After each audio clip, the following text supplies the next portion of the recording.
Good morning, everybody.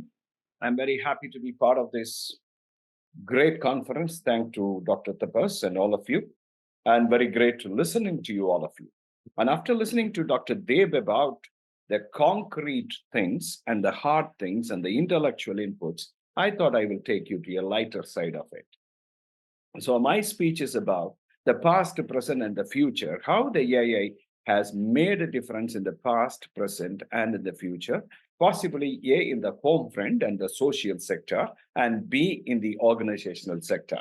And specifically how it will make an impact in HR. And I will close with some of the lessons which we can learn from all these. Let me start from the social aspect. There is an imaginary character by name Tommy. Tommy was in Australia. These are all 80% real, 20% exaggeration and imagination. I was in Australia. I was going with this guy in his car, and suddenly he got a phone call from his wife saying, I can't switch on the TV. What happened? He said, the key is with me, the passcode is with me, and I will use my mobile, though I am maybe 100 meters, 100 kilometers away from you. I will make sure you will get your passcode for the TV. You can watch the channel.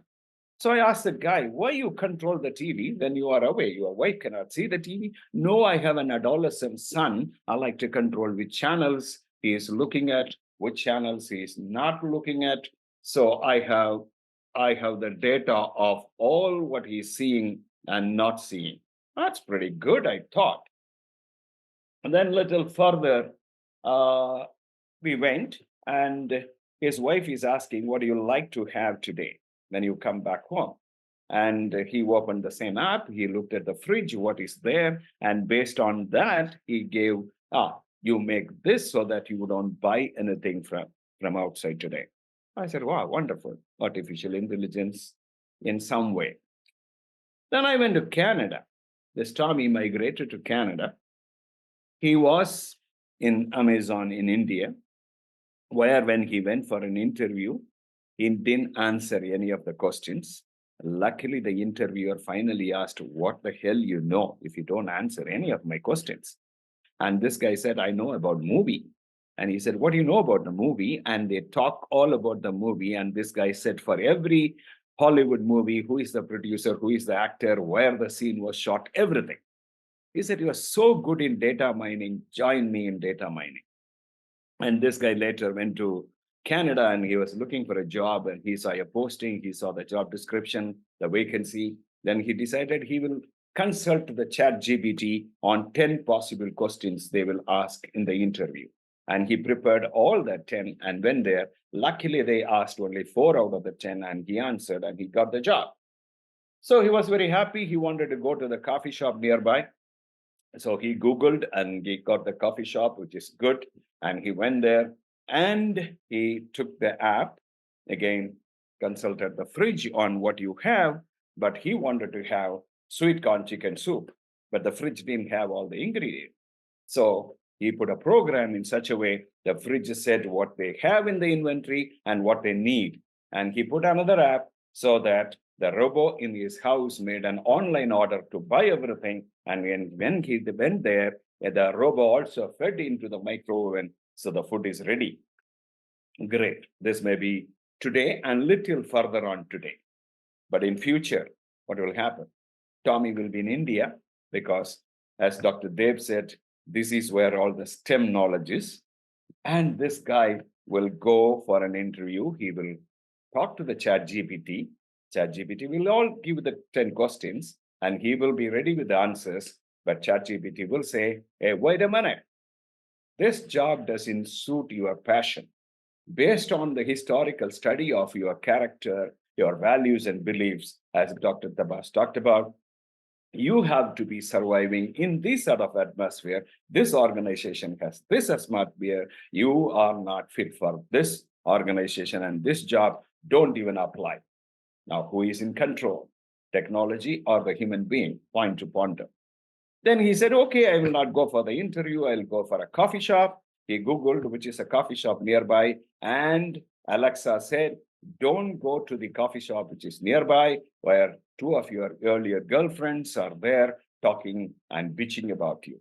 Don't even step in there if you want to be in safe condition. So he Googled and went to another coffee shop which is nearby.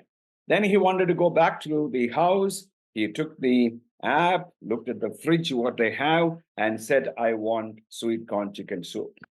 And the chat GPT and the app said back, based on the two coffee you already have, and look at your medical history of your BP and cholesterol, I don't recommend this food. I recommend this food, and for which the inventory is already there. You need not even worry about it. When you reach home, your food will be ready. That's the future. Okay, let me move on. What about the organization aspect? Let me take you to the pre-industrial revolution when somebody had some wool and they wanted to make thread. So they called the people and gave it to them and they made the thread and piece rate they were paid.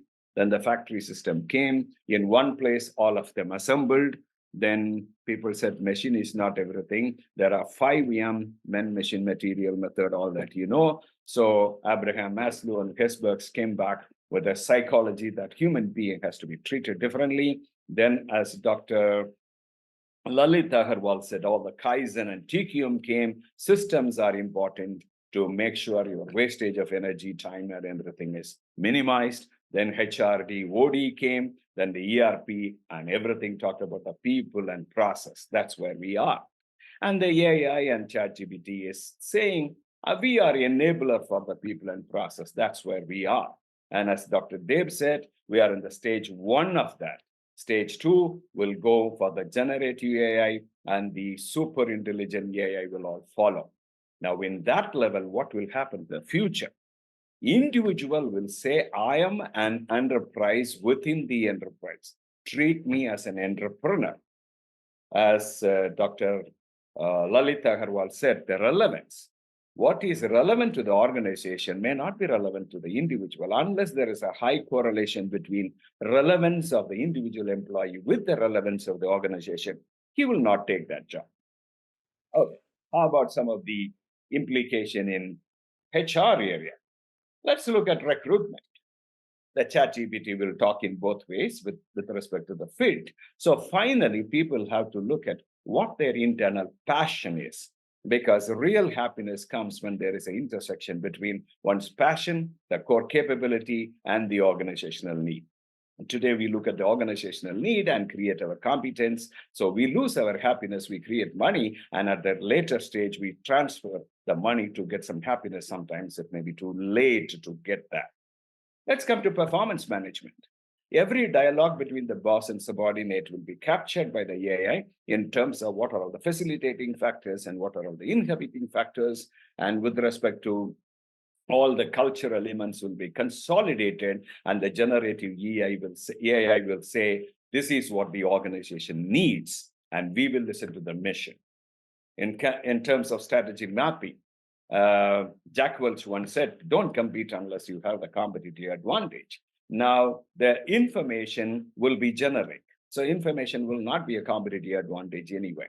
So if you want to be friendly with the mission, you have to have an USP for yourself, which means you have to have a purpose-driven organization with a triple factor profit, the social, environmental, and economical profit, so that the generative AI and the deep learning can favor you in comparison to the other organizations.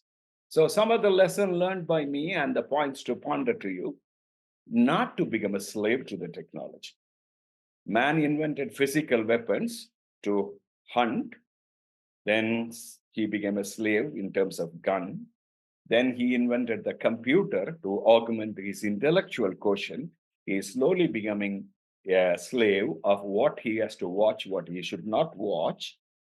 And the emotional will also be taken by the information system, and it will tell what is your lifestyle, what is your preference, etc., which is already happening.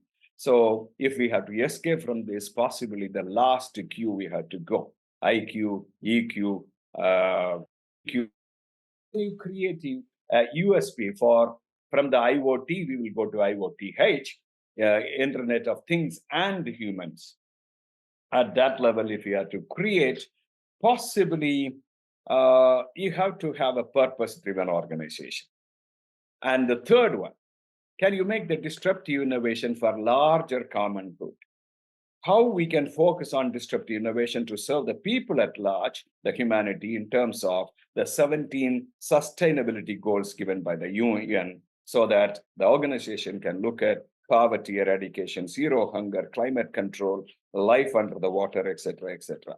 When that is happening, possibly, as Dr. Tapa said, the character, community, and the commitment will converge. In that direction, we are creating an app to help the SMEs in collaboration with one of my friends who wrote this book on deep learning networks, one of my classmates from MIT, and another software engineering. We are creating an app to help the sustainable growth of the companies which are helping the sustainable goals of the UN. And the last, I wish you all the best today because you have great speakers. And with all the wealth of the speakers, you will create one future world. I will ask the autograph of the students. Today, you can't do that. You can't even give me feedback, but one day will come when whatever you think, if you put a chip in your head and give the passcode, I will touch the chip in my head and I will get all the feedback. But remember, you have to put a gateway passcode so that I won't read all what you think. I will read only what you want me to think. Anyway, thank you very much. Wish you all the best. Back to you.